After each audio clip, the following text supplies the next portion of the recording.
సన్నిధిలో కొన్ని నిమిషాలు శ్రద్ధ కలిగి దేవుని వాక్యాన్ని విందాం. దేవుని వాక్యాన్ని భయముతో వినాలి, ఆసక్తితో వినాలి. దేవుని వాక్యాన్ని శ్రద్ధతో వినాలి. నాలో అవివేక హృదయం తొలగిపోయి జ్ఞాన సంబంధమైన, వెలుగు సంబంధమైన ఆత్మ గ్రహింపు, నిన్ను చూచే కనులు గుడ్డితనము తీసివేసి సర్వ సత్యమును చవి చూడగల బాధ్యత నాకు దయచేయకుండా అని దేవుని సన్నిధిని మనం వేచి ఉండాలి.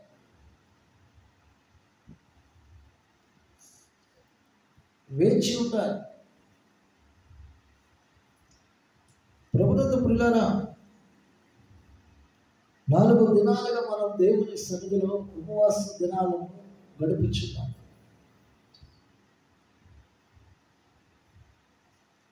మనం ఇప్పటి వరకు కూడా ఉపవాసం ద్వారా మనం సరిచేయబడటం ఎలాగో గత 3 రోజులుగా మనం వింటున్నాం. ఉపవాసం ద్వారా ఎలా సరి చేసుకోవాలో తెలుసుకున్నాం. కొన్ని మాటలు ఇంకా చాలా ఉన్నాయి, తెలుసుకోవాల్సింది చాలా ఉంది. దైవ జ్ఞానం ఇంకా సరి చేసుకోవాల్సింది ఇంకా లోతుగా ఎన్నో విధాలుగా దేవుడు మనతో మాట్లాడటానికి ఇష్టపడుతున్నాడు. అయితే ఈరోజు దేవునికి దగ్గరగా ఉండుట, ఉపవాసం ద్వారా దేవునికి దగ్గర ఉంటాం, దేవునికి దగ్గరగా గడుపుతాం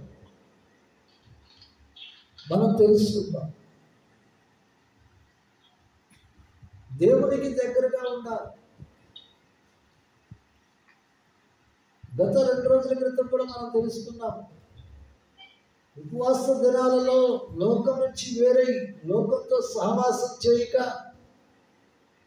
మనం దేవునితోనే ఎక్కువగా గడపవలనని, మాట్లాడుకోవలనని, గత రాత్రి అయితే కీర్తనతోనూ శక్తి ప్రభావములతోనూ మనం నోటి నిండా ఆయన కీర్తన, ఆయన ప్రభావములు గురించి నిత్యము మనము వాడుతూ, స్తుతిస్తూ, మాట్లాడుకుంటూ ఉండాలని తెలుసుకున్నాం.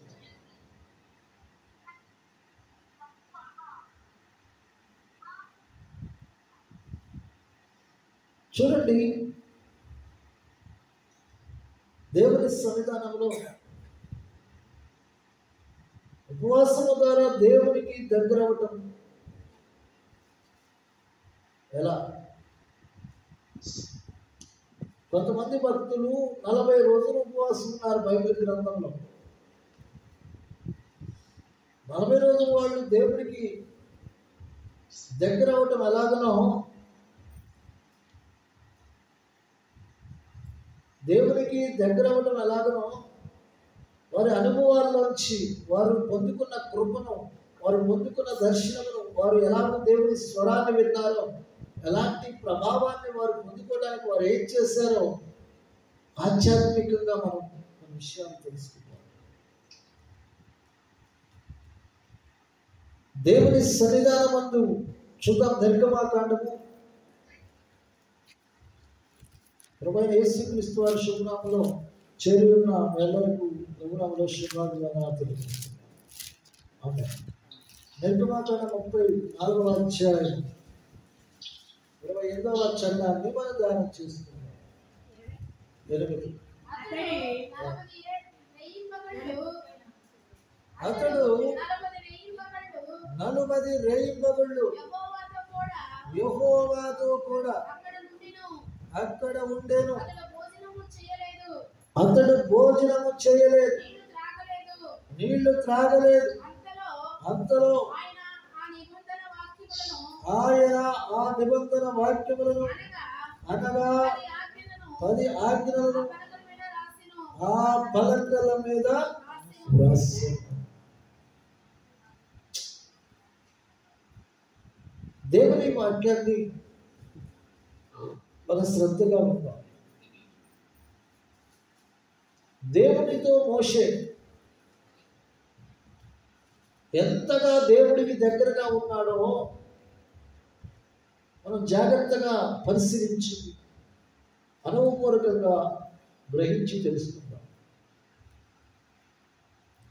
అతడు 40 దినములు రేయింబగళ్ళు యెహోవాతో కూడా అక్కడ ఉండెను. అతడు భోజనము చేయలేదు, నీళ్లు త్రాగలేదు. అంతలో ఆయన నిబంధన వాక్యములను అనగా 10 ఆజ్ఞలు ఆ పలకల మీద ప్రభునందు ప్రియులారా, దేవుడు మోషేతో ఆజ్ఞలు కలిగిన పలకలను, ఇశ్రాయేలు ప్రజలకు ఆజ్ఞలు కలిగిన పలకలను ఇవ్వడానికి సీనాయి కొండ మీదకి వచ్చి 40 రాత్రింబగళ్ళు ఉపవాస ప్రార్థన చేయమని దేవుడు ఆజ్ఞాపించాడు మోషేతో.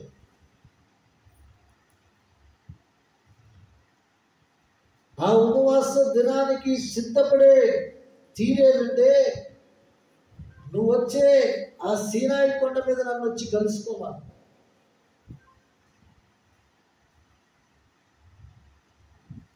శిఖరం మీద నా సన్నిధిని నువ్వు నిలబడాలి.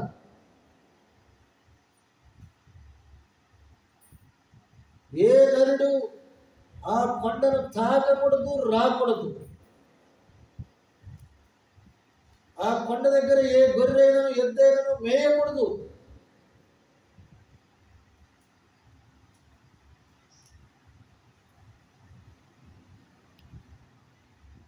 దేవుడు మోషేకు ఆజ్ఞాపించి ఆయన సన్నిధిని నిలబడటానికి 40 రోజులు ఉపవాస దినాన్ని మోషే ఆచరించాడు. మనం ఒక వాగ్దానాన్ని పొందుకోవాలన్నా, ఒక ఆశీర్వాదాన్ని పొందుకోవాలన్నా, ఒక దర్శనాన్ని చూడాలన్నా, దేవునిలో వృద్ధి చెందాలన్నా, దేవునిచే ఆశీర్వదించబడాలి అన్నా మనము దేవునికి ప్రతిష్ఠితులంగా ఉండాలి. మనల్ని మనం ప్రతిష్ఠించుకోవాలి.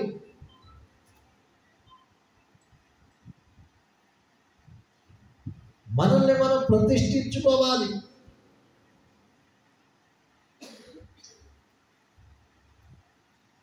మనం ప్రతిష్ఠించుకుంటేనే ప్రత్యేకంగా దేవుడు దీవిస్తాడు.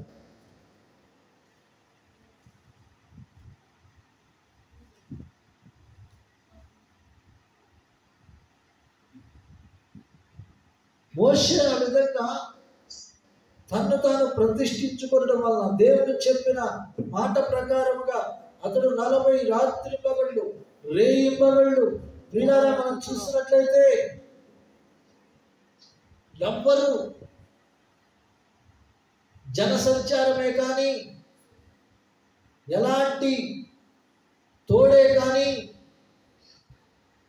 ఏది కూడా లేకుండా మోషే 40 రాత్రింబగళ్ళు సీనాయి కొండ మీద గడిపాడు.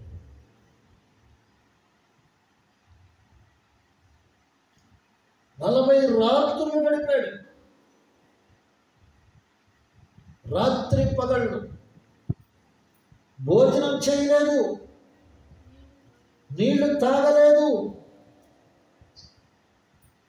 పట్టుదల కలిగి దేవుని సన్నిధిలో వేచి ఉన్నాడు. దేవునికి స్తోత్రం చేద్దాం. హల్లెలూయా, హల్లెలూయా. దేవుడు సన్నిధిలో ఆ విధంగా మోషే ఉండటం వల్ల మోషే ఏం పొందుకున్నాడు? మనకు తెలిసిందేందో తెలుసా? 2 రాతి పలకలు 10 ఆజ్ఞల పలకల మీద మాత్రమే తెలుసు. కానీ మోషే చాలా పొందుకున్నాడు,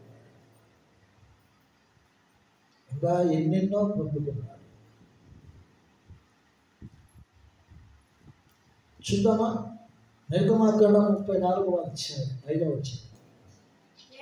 మేఘములో ఆ, యెహోవా దిగి ఆ, అక్కడ అతనితో నిలిచి ఆ. యెహోవా ఆమె నామమును ప్రకటించెను. ఆమేన్. మేఘములో యెహోవా దిగి అక్కడ అతనితో నిలిచి యెహోవా అను నామమును ప్రకటించెను. ప్రకటించే. అప్పటి వరకు ఆయన పేరేంటో ఏ భక్తులకు తెలియదు. అంతకు ముందుగా ఉన్న ప్రవక్తలకు తెలియదు, అంతకు ముందుగా ఉన్న భక్తులకు తెలియదు. మొట్టమొదట మోషేకు మాత్రమే చెప్పాడు దేవుడు తన నామము, తన పేరేంటో, తన నామమేంటో మొట్టమొదట మోషేకు చెప్పాడు. నేను యెహోవాను. మోషేకు ముందు భక్తులు ఎవరు లేరా? మోషేకు ముందు భక్తులు ఎవరు లేరా? ఎవరు? రైట్. అబ్రహాము, ఇస్సాకు, యాకోబులు ఆయన భక్తులు. నేను వారి దేవుణ్ణి అని కూడా చెప్పుకున్నాడు. నేను అబ్రహాము దేవుణ్ణి, ఇస్సాకు దేవుణ్ణి, యాకోబు దేవుణ్ణి అని చెప్పుకున్నాడు, ప్రకటించుకున్నాడు. అంతకు ముందుగా అబ్రహాము ఒక రోజు అడిగాడు, ప్రభా నీ పేరేంటి అని అడిగాడు. నేను ఉన్నవాడను అనువాడను.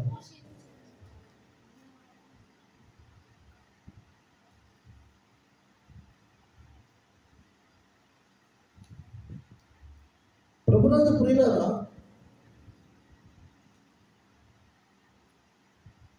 దేవుని సన్నిధానంలో ఉన్నవాడను అనువాడను చెప్పుకున్నవాడే ఉపవాస ప్రాంతంలో తన ఏకైక నామం యెహోవా అని ప్రకటించాడు. యెహోవా అనగా స్వయం బంధువు. దేవునికి స్తోత్రం చెప్తాం. హల్లెలూయా.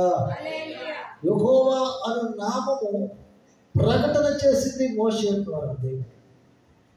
అంతకుముందు ఎవరికి తెలియదు దేవునికి ఉన్న ఆ నామం.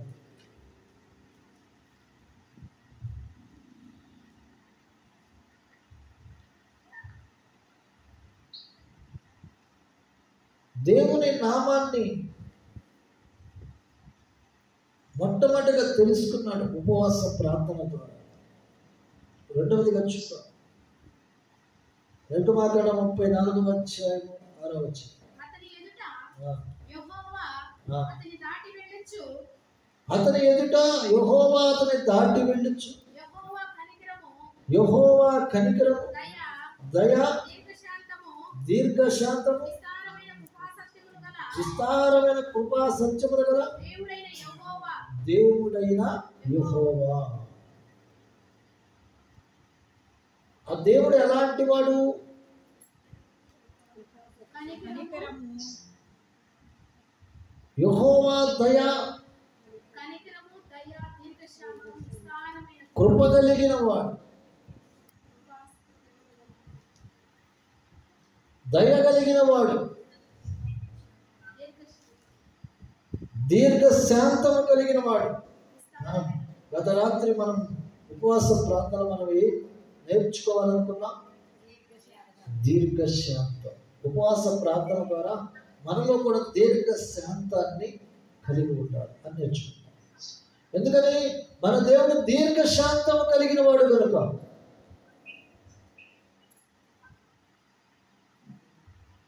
మన దేవుడు కృప కలిగిన వాడు, దయ కలిగిన వాడు, కృపయు సత్యమును కలిగిన వాడు.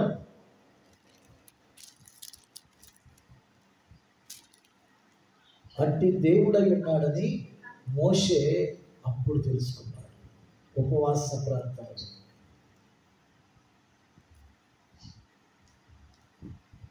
మనం కూడా దేవుడిని ప్రార్థిస్తాం, కానీ మన దేవుడు ఎట్టివాడై ఉన్నాడో మనకు కూడా లోతుగా తెలియదు. అది దేవునితో ఎక్కువగా గడపటం వల్ల మన దేవుడు ఏమై ఉన్నాడో, ఎట్టి శక్తివంతుడై ఉన్నాడో మనం గ్రహించగలుగుతాం.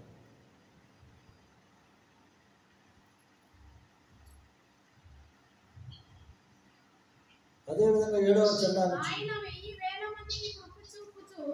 ఆయన 1000 మందికి కృప చూపుచు దోషములను అపరాధములను పాపములు క్షమించును. ఆయన ఏ మాత్రము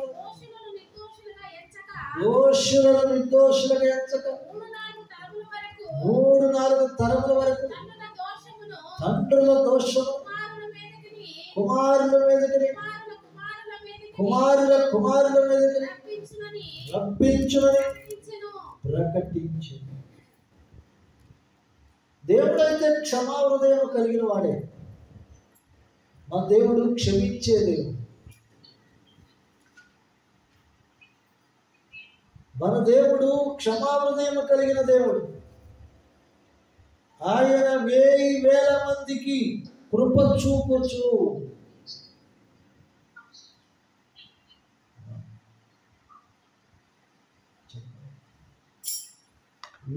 వేల మందికి కృప చూపుచు దోషమును అపరాధములను క్షమించును గాని క్షమిస్తాడు. క్షమించే దేవుడు. మళ్ళీ అక్కడ చెప్తున్నాడు కానీ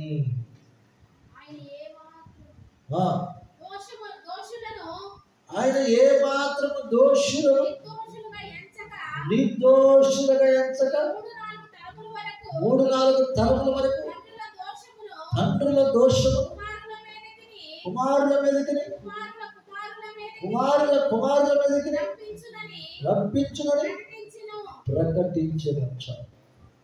చూడండి, దావీదు తప్పు చేశాడు.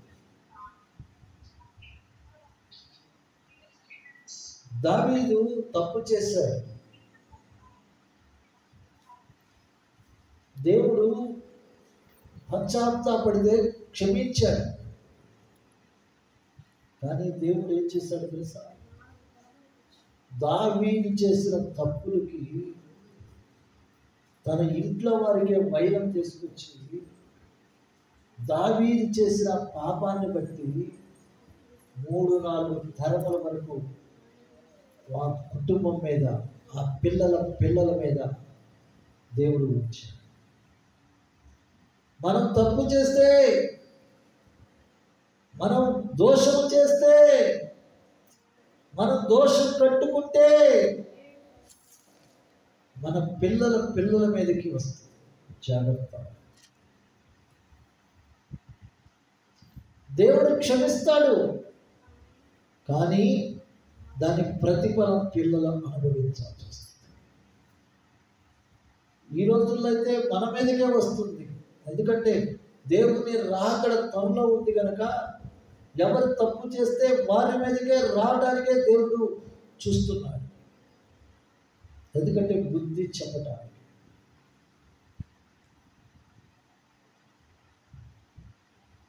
మనము ఏ దుష్కార్యమును మన మనస్సులో ఉంచుకొనక, ఏ దోషము మనము చేయక, మనం మన చేతులను యేసు రక్తములో మన మనస్సును కడుక్కుందాం.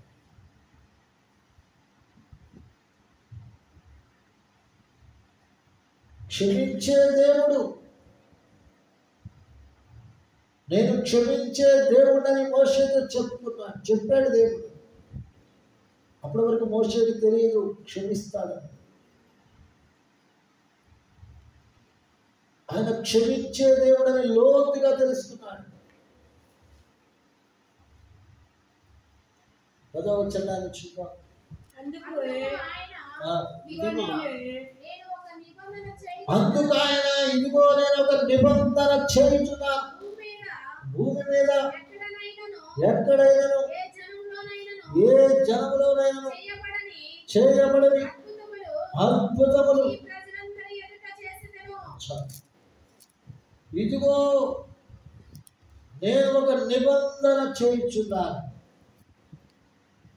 భూమి మీద అసలు నీకు క్వశ్చన్ తెలుసా?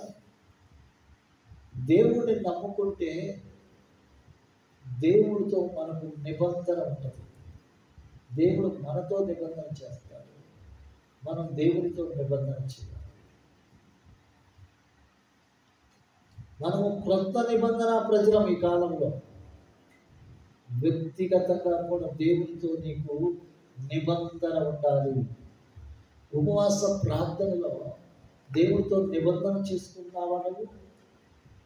ప్రభా, ఇక నుంచి నేను అలా ప్రవర్తించను, ఇక నుంచి అలాగూ నేను బ్రతకను, ఇక నుంచి నేను అలా చూడను ఎవరిని, ఇక నుంచి నేను అలా బ్రతకను, ఇక నుంచి నేను నీ కుమార్తెగా కుమారుడుగానే బ్రతుకుతాను, నీ వాగ్దానాలన్నీ నేను స్వతంత్రించుకునే విధంగా నేను నీ కొరకు బ్రతుకుతా అని నిబంధన నువ్వు చేసుకుంటే దేవుడు తన నిబంధన నీ దగ్గర నుంచి, నీ కుటుంబంలోంచి నువ్వు మొదలుపెట్టి అనేకులకు ఆశీర్వాదకరంగా ఉంచుతాడు. చెప్పని ఉంచుతాడు.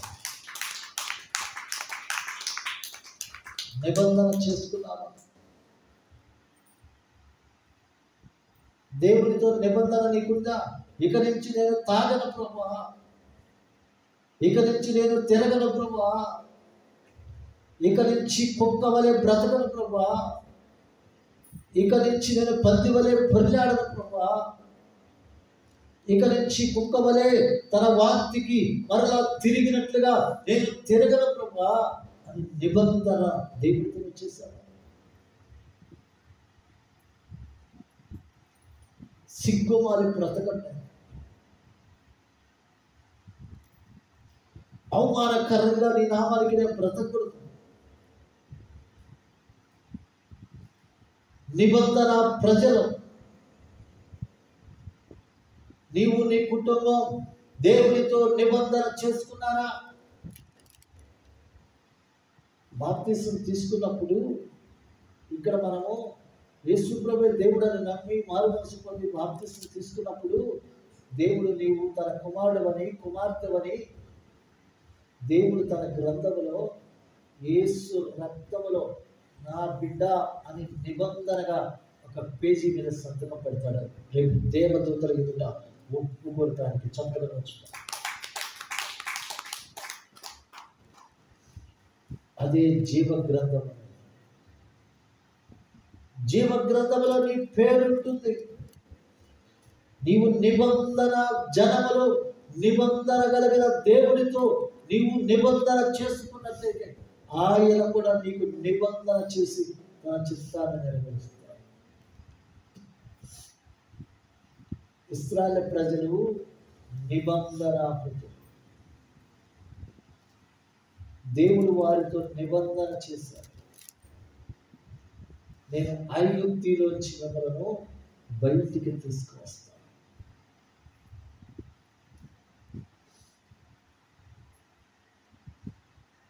దేవునితో నిబంధన పొందుకుందామా? నిబంధన చేద్దామా? ఎంతకాలం నువ్వు వచ్చిపోయేవాడిగా ఉండొద్దు. ఆశీర్వాదం ఆగిపోతుంది. ప్రభువారు సమరయ స్త్రీని మారు మనసు ప్రకటించేటప్పుడు పోయి నీ భర్తను తీసుకురా అన్నాడు, కానీ నిన్ను నేను ఆశీర్దిస్తాను అన్నాడా?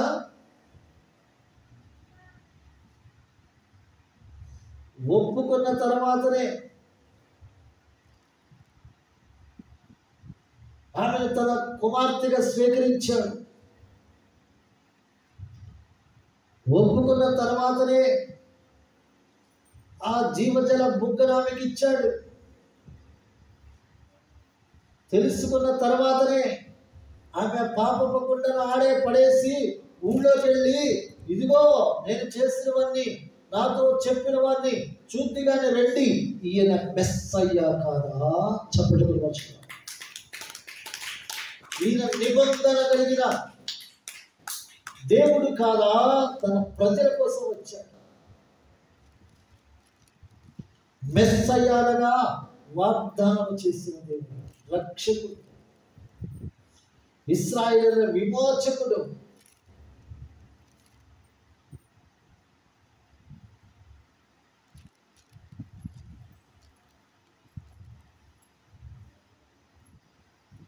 అదే నిర్గమాకాండం 34 వచ్చిన అందుకు ఆ. ఆయన ఇదిగో ఆ. నేను ఒక నిబంధన చేయించున్నాను. ఆ. భూమి మీద ఎక్కడైనను ఏ జనములలోనైనను చేయబడని అద్భుతములు నీ ప్రజలందరూ ఎదుట నీ ప్రజలందరూ యెహోవా కార్యము చూచెదరు. నేను నీ ఎడల చేయబోనది భయంకరమైనది.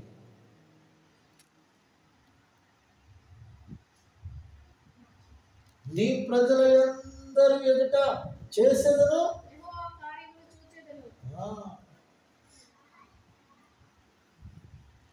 దేవుని కార్యాలు చూస్తాం, దేవునితో నిబంధన అనుకుంటే,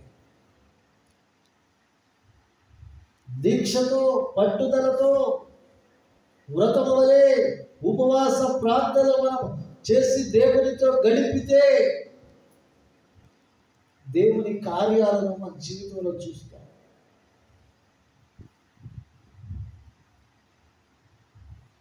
అద్భుతాలు చూస్తాం.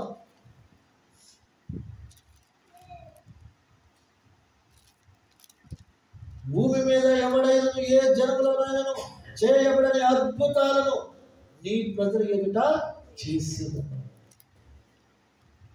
అవునా కాదు? మన జీవితంలో కూడా ఏ దేవుడు చేయని అద్భుతాలు మన జీవితంలో చూసామా లేదా? ఇశ్రాయేలు ప్రజలు చూసారా లేదా? మనం చూసాము. మన జీవితంలో అద్భుతం చేస్తారు. అద్భుతాలు చేసే దేవుడు ఆయన. అద్భుతాలు చేసే దేవుడైనా దేవుని కార్యాలను పొందుకుంటా మనం ఉపవాసం ఉండడం ద్వారా. నీ పిల్లలకు వివాహం కావట్లేదా? దేవుడు నీకు రోగం తగ్గట్లేదా? నీ పిల్లలు ప్రయోజకులు కావట్లేదా?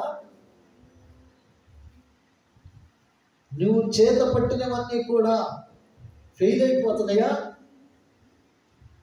అన్నిటినీ చక్కబెట్టి ఆయన నీ జీవితంలో అద్భుతములు చేయగలరు. దేవునికి స్తోత్రం చూద్దాం. హల్లెలూయా. దేవుని కార్యాలను పొందుకుంటాం ఉపవాసాలు.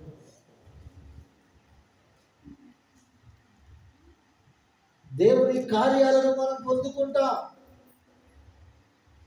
ఉపవాస ప్రార్థన ద్వారా.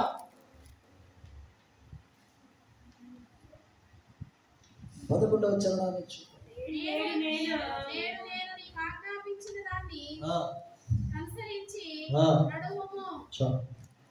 నేడు నేను నీకు ఆజ్ఞాపించిన దానిని అనుసరించి, అండర్లైన్ చేసుకోండి, అనుసరించి నడువు. దేవుని అనుసరించాలి. ఫాలో మీ అన్నాడు ప్రభు. నన్ను వెంబడించు అన్నాడు. యేసు ప్రభు తన శిష్యులను కూడా పిలిచేటప్పుడు నన్ను వెంబడించండి, నేను మనుషులను బట్టి జాలములుగా చేస్తాను మిమ్మల్ని. Follow me. దేవునితో నడవటానికి రావాలి మనం ఇక్కడికి. సొంత బుద్ధిని ఉపయోగించుకొని నడవటానికి కాదు, మన బలాన్ని చూసి నడవటానికి కాదు, దేవునితో నిబంధన చేసుకొని ఆయనతో నడవటానికి, ఆయన ఆజ్ఞల ప్రకారం బ్రతకటానికి మనం రావాలి.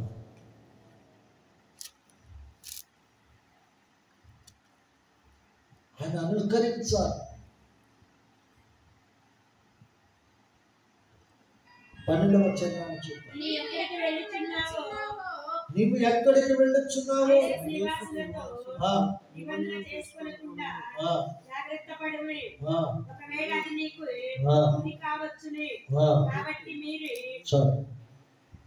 నువ్వెక్కడికి వెళుచున్నావో ఆ దేశ నివాసులతో నిబంధన చేసుకోకుండా జాగ్రత్త పడు. అంటే శత్రువుల ఎడల నువ్వు జాగ్రత్తగా నడుచుకోవాలి అని అర్థం. శత్రువులు ఏం చేస్తారో తెలుసా? మనం చిక్కించుకోవటానికి వారు మన దేవుని నామాన్నే వాడు ప్రమాణం చేపిస్తారు.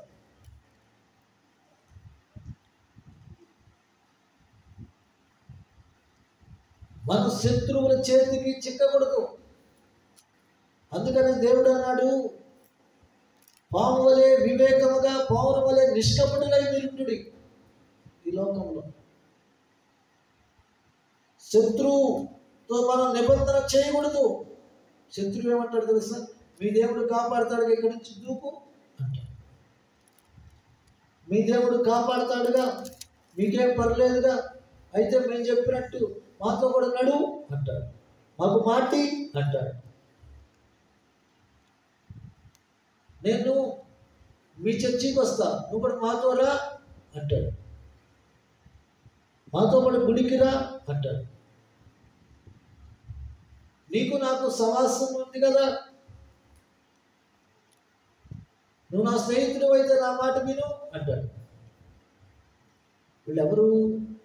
కుయుక్తిగా సాతానుగాడు మన పక్కనే శత్రువులను పెడతాడు. వాడితో మనం దేవుని విషయాలలో తొందరపడి మాట ఇవ్వకూడదు. దేవునికి స్తోత్రం చెప్పాలి.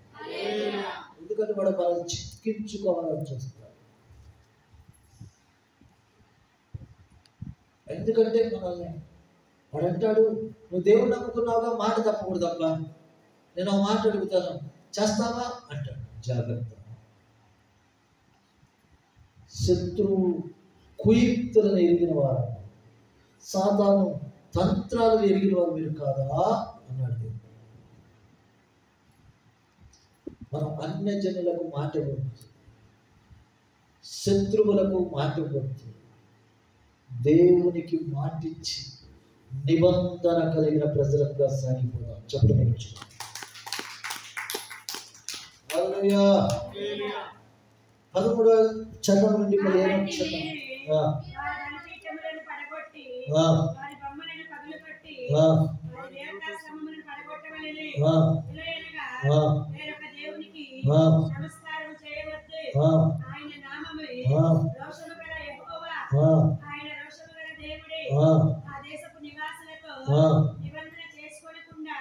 నిబంధన చేసుకోకుండా జాగ్రత్త పడు. ఇతర దేవతలతో వ్యభిచరించి ఆ దేవతలకు బలి అర్పించుచున్నప్పుడు ఒకడు నిన్ను పిలిచిన ఎడల నీవు వాని బలి ద్రవ్యములను తినకుండా చూచుకున్నాను. దేవునికి స్తోత్రం చెప్తాం. హల్లెలూయా. చూడండి, మనం జాగ్రత్తగా దేవుని ఎలా ఆరాధించాలో మనం దేవుడు మనకి నేర్పుతున్నాడు. జాగ్రత్తగా దేవుణ్ణి ఆరాధించాలి. చర్చికి వస్తే సరిపోదు. నువ్వు వెళ్ళి అన్య జనుల మధ్యకి వెళ్ళి వారు వివాహ కార్యక్రమాల్లో, వారు దిన కార్యక్రమాల్లో వాళ్ళు బలులు అర్పించినప్పుడు వాటిని నువ్వు తినకూడదు, ముట్టకూడదు. నువ్వు జాగ్రత్తగా నడుచుకోవాలి. ఆ దేశ నివాసులతో నిబంధన చేసుకోకుండా జాగ్రత్త పడు. ఇప్పటి కాలంలో అయితే మన స్నేహితులతో కూడా మనం మాట ఇవ్వకూడదు. మనకు బయట కొంతమంది స్నేహితులు ఉంటారు. అబ్బా ఏమనుకో బాబు, నేను పెట్టింది తినాలా అంటారు. తినకపోతే నేను హట్టు అయితా. అట్టు కానీ అట్టు కానీ మీరు మాత్రం పెనం మీద పడవాలి. జాగ్రత్త. వాళ్ళు హట్ అవుతారని నువ్వు పెనం మీద పడితే కాలేదు, నువ్వే దేవుని చేతిలో పడి.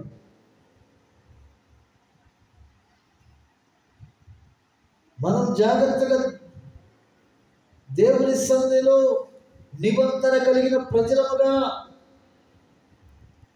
ఇతర దేవతల వైపు అన్న ఆడదాకా రమ్మన్నారు, రాకపోతే ఫీల్ అవుతారు, వాళ్ళు లోపల ఉంటారంటే నేను బయట ఉంటాను అంటే వాళ్ళు ఆరాధించుకోవడానికి వాళ్ళు లోపలికి వెళ్తే బయట ఉండి నువ్వు కాపలా కాస్తే అసలు నీ దేవుడు ఎంత బాధపడతాడు.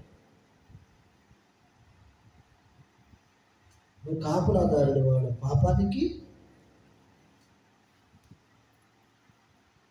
మేము వాడికి వెళ్ళమన్నా బయటే ఉంటాం. మాస్టర్ గారు మేము అసలు ఆ స్థలానికే పోం. వాళ్ళు లోపల పోయి వస్తారు, మేము బయటే ఉంటాం, అంత హట్ అవుతారు.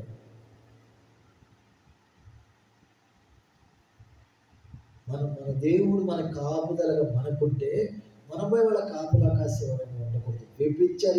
వాడు వ్యభిచరిస్తుంటే నువ్వు కాపులా కాస్తున్నావు తెలుసా నీకు? వాళ్ళు చేసే ఆరాధన వ్యభిచారముతో సమానం. వాళ్ళు వ్యభిచరిస్తుంటే నువ్వు బయట కాపులా కాస్తున్నావా?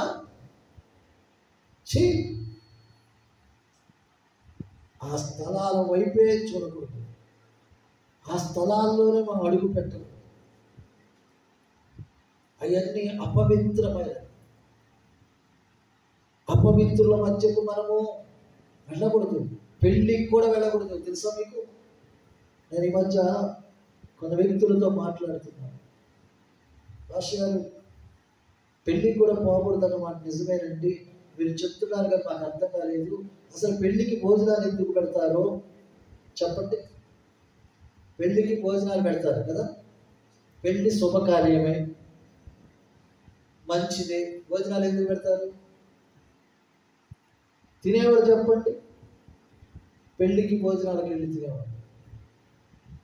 సరే తినవాడు చెప్పండి.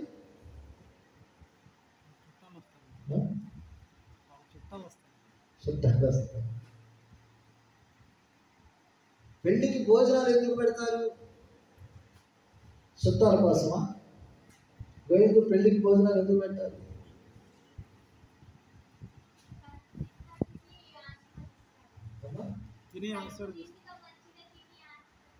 అవునా?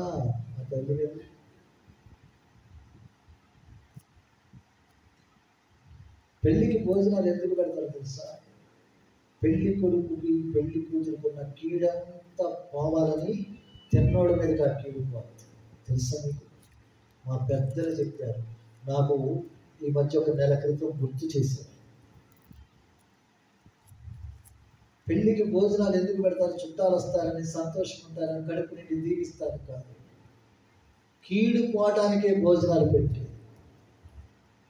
వాడు నూతనంగా ఒకటవుతున్న సందర్భంలో వాళ్ళకున్న కీడంతా తిన్నోళ్ళకి తెలియదు తెలుసా మీకు అసలు రహస్యం? అందుకే పెళ్లి భోజనాలు. మాస్టర్ గారు నేను పెళ్లి భోజనాలు తప్ప అడిగి మాస్టర్ గారు చెప్పారు. ఇది మా పెద్దలు ఎప్పుడో చెప్పారు. ఈ మధ్య సహోదరు నాకు గుర్తు చేసి, అయ్యా ఒక మాట చెప్పుకో, నువ్వు పెళ్ళికి కూడా వెళ్ళొద్దని ఎందుకంటావు? నాకు అర్థమైంది, నేను గ్రహించాను, చెప్పమంటావా అని అడిగి చెప్పమ్మా. వాళ్ళ కీడంతా మన మీదకి రాకుండానట్లుగా వెళ్ళొద్దంటారు. చెప్పటం వచ్చుతాను. పెళ్లి శుభకార్యమే, కానీ తిన్నప్పుడు వారి మీద ఉన్న కీడంతా తిన్న వాళ్ళ మీదకి వెళ్ళిపోతుంది.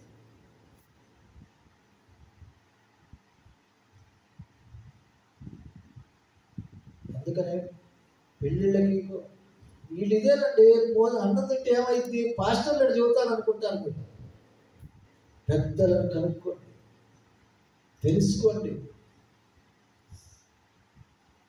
గ్రహించండి. మేము ఎప్పుడు కాదు, పెళ్ళి కాదు, ఎప్పుడు కూడా వెళ్ళాం. కనబడేస్తాం.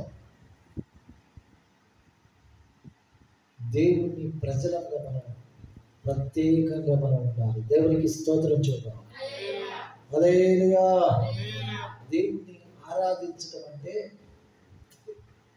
చర్చికి వచ్చి పాటలు పాడి ఆరాధించడం కాదు, ఆత్మతో సత్యముతో. సత్యముతో అంటే ఇలాంటి కార్యక్రమాలు, ఇలాంటి బ్రతుకులు, ఇలాంటి దోషాలు, ఇలాంటి కీడులు మనం తప్పించుకొని దేవుని సన్నిధిలో యథార్థముగా చేతులెత్తుట. చెప్పడం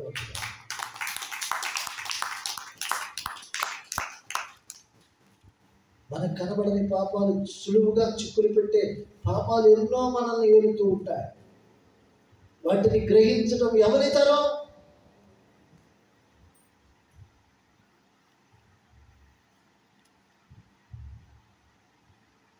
దేవుని ఆరాధించే ఆరాధికులు మనం. నిజ దేవుణ్ణి పూజించే, సేవించే ఆయన ప్రజలం మనం. మనం ఉపవాసం ఉన్నప్పుడు, మనం ఆయన వైపు చేతులు ఎత్తుతున్నప్పుడు, మనం ఒక్క పూట కూటి కోసం తన జ్యేష్ఠతను నమ్ముకున్న యేసేవు వంటి భ్రష్టులు మీరు ఎవరైనా ఉన్నారా అన్నది. అందుకే పెళ్లి భోజనం కూడా అలాంటిది.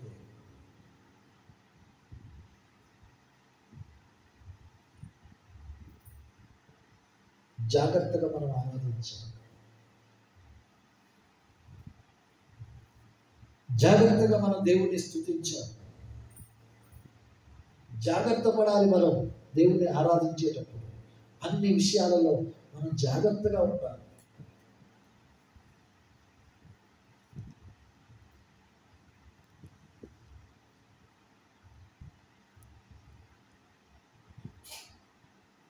ముప్పై 34వ అధ్యాయం 23వ వచనం చూద్దాం. సంవత్సరములకు ముమ్మారు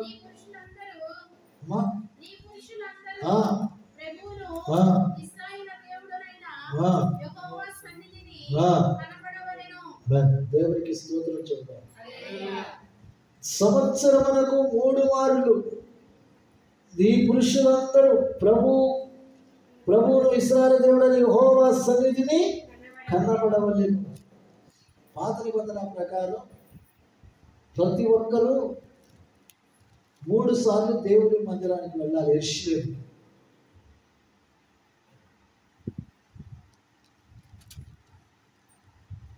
పస్కాను ఆచరించడానికి యేసు ప్రభువు కూడా తన తల్లితో వెళ్ళాడు దేవాలయానికి. గుర్తుందా?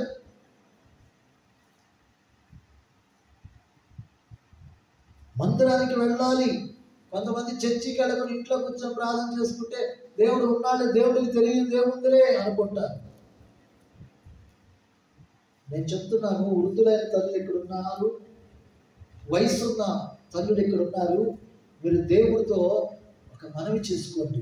ప్రతిరోజు నేనున్నంత కాలం నీ సన్నిధిలో ముదిమి వచ్చు వరకు నీ సన్నిధిలో మోకరిల్లి, నాలో ప్రాణం ఉన్నంత కాలం నీ సన్నిధిలో మోకరిల్లి ప్రణమిల్లి ప్రార్థించి మొక్కుబడి చేసుకునే బాధ్యత నీ ప్రభువా అని అడగండి. నాలో ప్రాణం ఉన్నంత కాలం మీరు అలా అడగలిగి నిజంగా మీరు అలా దేవుడిని ఆరాధిస్తే మీరు మంచాన పడరు. దేవునికి స్తోత్రం చూద్దామా? మంచాన పన్నీడు మిమ్మల్ని దేవుడు. నిజంగా నేనున్నంత కాలం ప్రభువా నీ సన్నిధికి నేను వస్తాను, నీ సన్నిధిలో నేను గడుపుతాను, నీ సన్నిధిలో నేను మోకరిస్తాను, అనేక ప్రజల కోసం నేను చేతులు ఎత్తుతాను. ప్రతిరోజు సాయంకాలపు నైవేద్యం వలె నా చేతులు ఎత్తుట నీ దృష్టికి యోగ్యమైనదిగా, అంగీకారముగా నేను ఉంటాను. నీ ముదిమి వచ్చు వరకు నీ సన్నిధిలో నేను గడుపుతాను. లోకములో 1000 దినములు గడుపుట కంటే ఒక్క దినము నీ మందిరములో గడుపుట శ్రేష్టమైనప్పుడు నా జీవిత కాలం అంతా గడుపుతాను అని దేవుడితో నువ్వు తీర్మానం చేసుకో. నువ్వు మంచాన పడని దేవుడు చెప్పడం వచ్చుతా.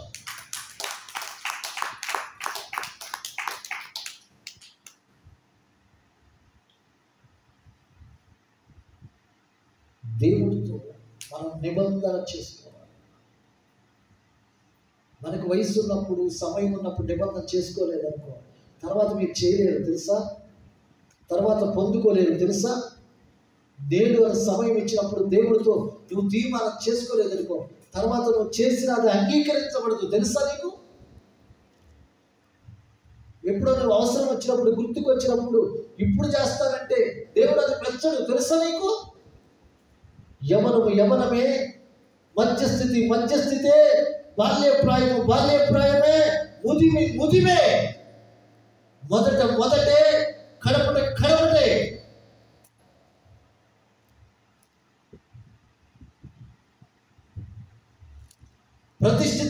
ప్రతిష్ఠితమైందే మొదటి ముద్ద దేవుడిదే. ఒక్కసారి ఎంగిలి చేసిన తర్వాత అది మొదటిది కాదు, నేరదు. ముద్దలో ఒక్క మెతుకు ఎంగిలి చేసినది పరిశుద్ధమైంది కాదు. మన జీవితంలో మొదటితోనే దేవుడితో నిబంధన చేసుకోవాలి.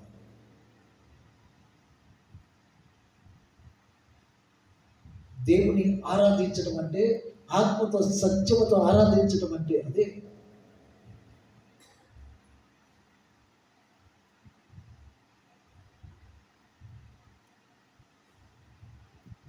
ఆరాధనని స్వరమెత్తి గళమెత్తి పాడటము కాదు, హృదయములో ప్రతిష్టత ఉండాలి. దేవుని నియమాలకు లోబడాలి.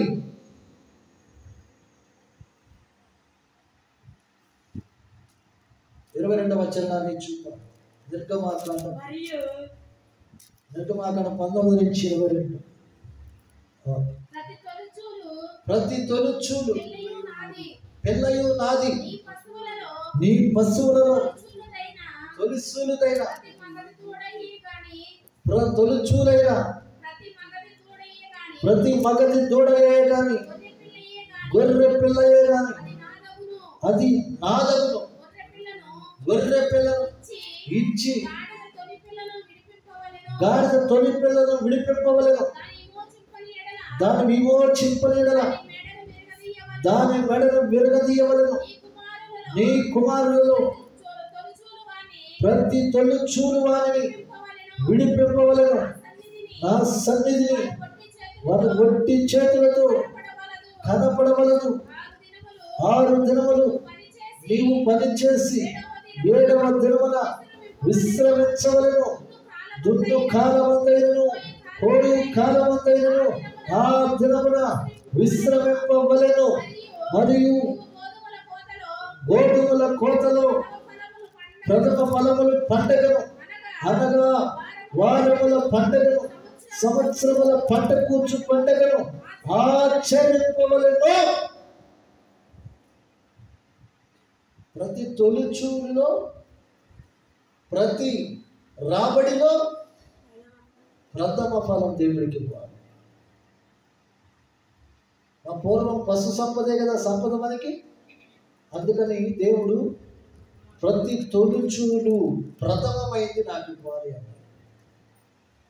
ఈ రోజుల వ్యాపారం, ఈ రోజుల ఉద్యోగం, ప్రథమ ఫలం దేవుడికి ఇవ్వాలి. ఉద్యోగం వచ్చిన వ్యాపారం మొదలు, దానిలోంచి 10వ భాగం ఇవ్వాలి దేవునికి, దేవుని సన్నిధికి తేవాలి. దున్ను కాలమైనను కోత కాలమైన ఆ దినమున విశ్రమి. మనోళ్ళు ఆదివారం నాడు ఈరోజే కూలోళ్ళు వస్తామన్నారు పాస్టర్ గారు, ఈరోజే వరి నోత్సాలన్నారు పాస్టర్ గారు, ఈరోజు